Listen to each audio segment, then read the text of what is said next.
Friends, the world stage is ablaze with developments, and today, we're going to delve into some of the most crucial. How does the Indo-Pacific security architecture stand in the face of escalating tensions? For years, the ambitions of China and Russia have grown, particularly in the Pacific and Atlantic. Their strategies are crystal clear, expanding their dominance both economically and geopolitically, creating a sphere of influence that reaches every corner of the globe. It's against this background that the international community is reevaluating its defense mechanisms, with significant focus on the Indo-Pacific region. This is where the Quad, comprising the United States, Japan, Australia, and India, enters the fray. This strategic alliance seeks to counterbalance the growing power of China in the area. The core objective of the Quad is to protect the freedom of navigation, ensure security, and preserve peace in the Indo-Pacific. With this intent, the Quad members are boosting defense cooperation, including joint military exercises.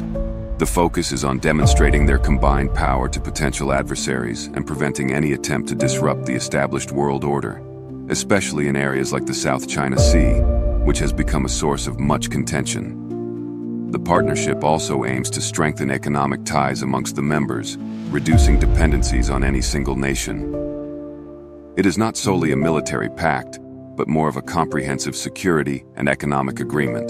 The challenges posed by China and Russia are multidimensional, involving not just military might, but also cyber warfare, economic coercion, and misinformation. This requires a multi-pronged approach to security.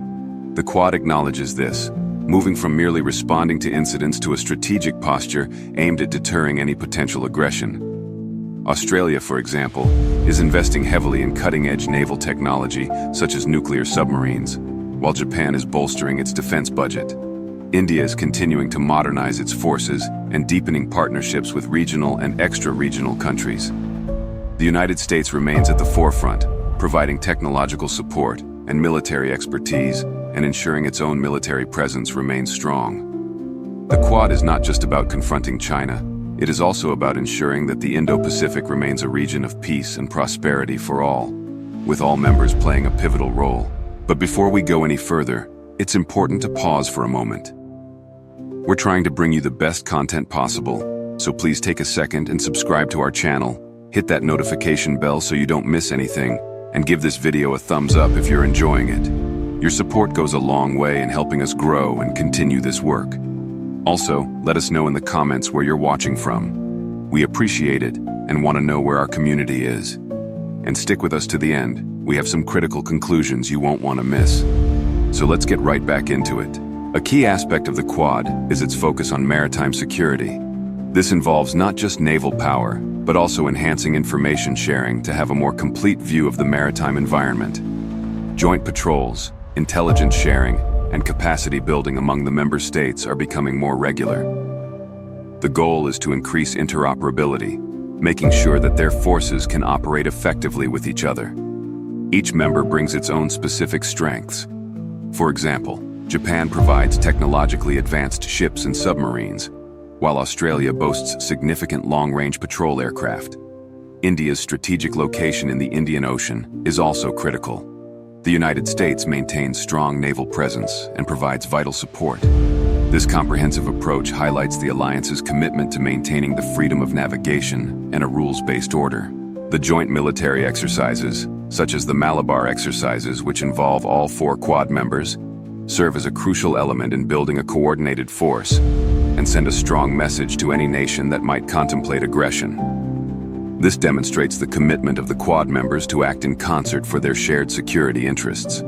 The alliance is actively engaging with other regional partners to expand the network of security cooperation. These efforts reinforce the unity and strength of the Quad in the area of maritime security. Such cooperation is not just about the military, it is also about fostering economic stability and promoting democratic values in the region, which are all vital to its long-term stability and development. Now let's pivot our focus towards the individual defense systems of these nations, starting with the United States. The U.S. military has always been a strong military power, and they are always working to maintain that edge. The cornerstone of their air power in the Indo-Pacific is their extensive fleet of advanced fighter jets and bombers, including F-35 Lightning IIs, F-22 Raptors, and B-2 Spirit strategic bombers. These aircraft are not just cutting-edge, but also have a range that extends their reach over the vast Pacific. The Navy operates a significant number of aircraft carriers, which serve as mobile bases for projection of power. Furthermore, the U.S. has a strong network of military installations across the Pacific Ocean, which allows it to rapidly respond to any incident. This comprehensive force structure ensures the U.S. military maintains its readiness and has a strong deterrent capability. Moving on to Japan, which is making significant upgrades to its self-defense forces. It's investing in the development and procurement of the latest military tech, with advanced stealth technology and long-range missile systems. Japan, because of its geographic location, has been increasingly focused on maritime defense and invests heavily in modern naval assets, including the Izumo-class helicopter destroyers that can be configured to operate the F-35B aircraft, while the Air Force flies a diverse array of aircraft, including F-35A fighters and E-767 airborne early warning and control aircraft. Japan's defense strategy is strongly focused on protecting its island territories and surrounding waterways. The nation's investments in intelligence and surveillance technology make their forces highly adaptable and capable of responding to a wide range of threats. The nation is building an extremely robust defense posture.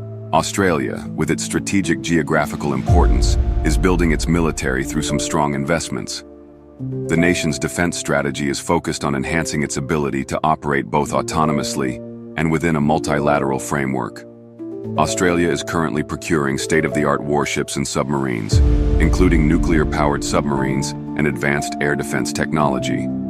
The Royal Australian Air Forces, RAAF, is building a fleet of F-35A fighter jets and advanced maritime patrol aircraft, which significantly boost its capability.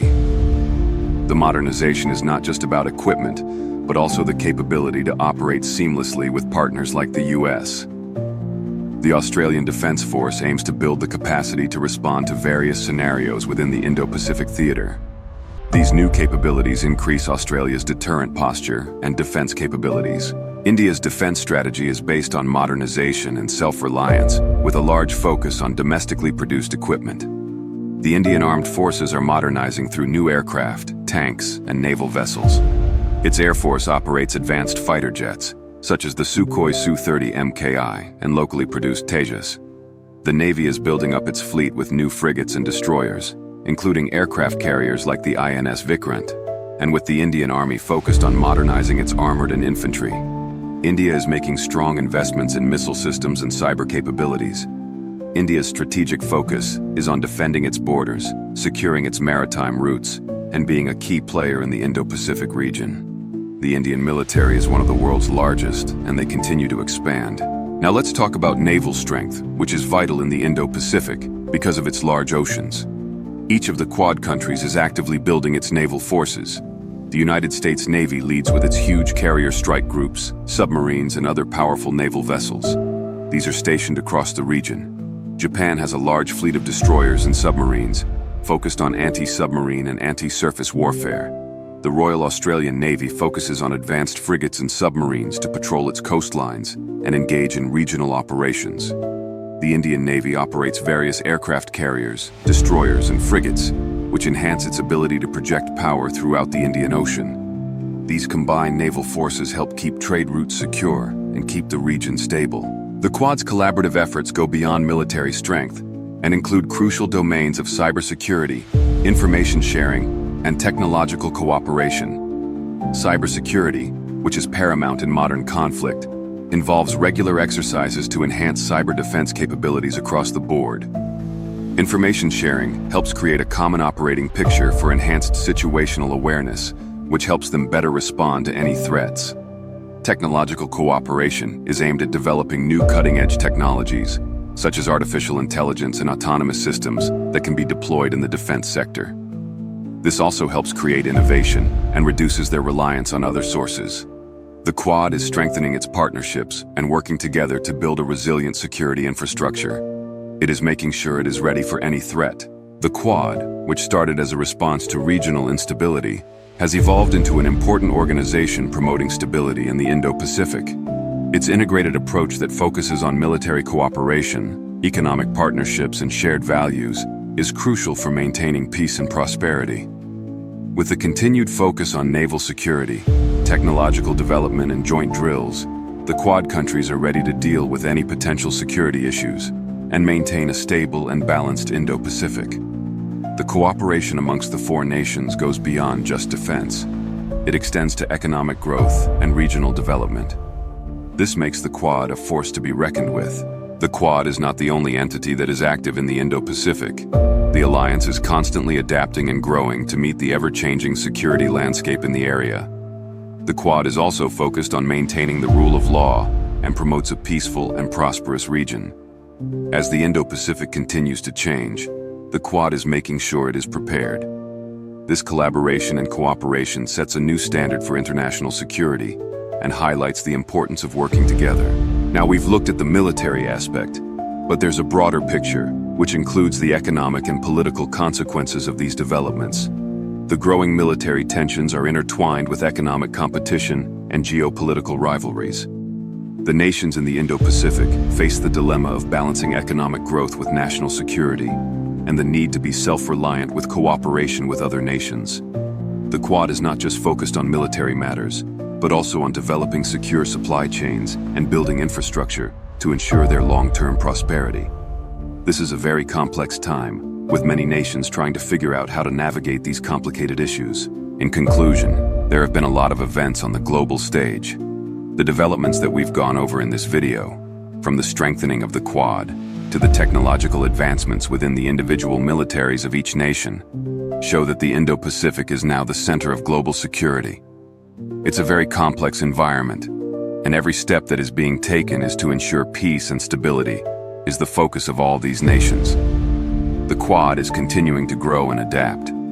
The goal is to build a stable, secure, and flourishing Indo-Pacific for the entire world. The world is constantly evolving, and we will continue to be here to bring you these stories as they unfold. And now we've arrived at the conclusions you've all been waiting for. I hope that in this video, we have presented to you the most up-to-date information on the global stage with the Quad and its interactions with Russia and China. The Indo-Pacific is a focal point of our times, and it is vital to be aware of these situations. This knowledge can help us all to have a better understanding of the ever-changing world we live in. This is a long journey, but one that we have to make together. This is what we've seen, and I think it's important to recognize the complexity of all of these situations. Thanks for watching.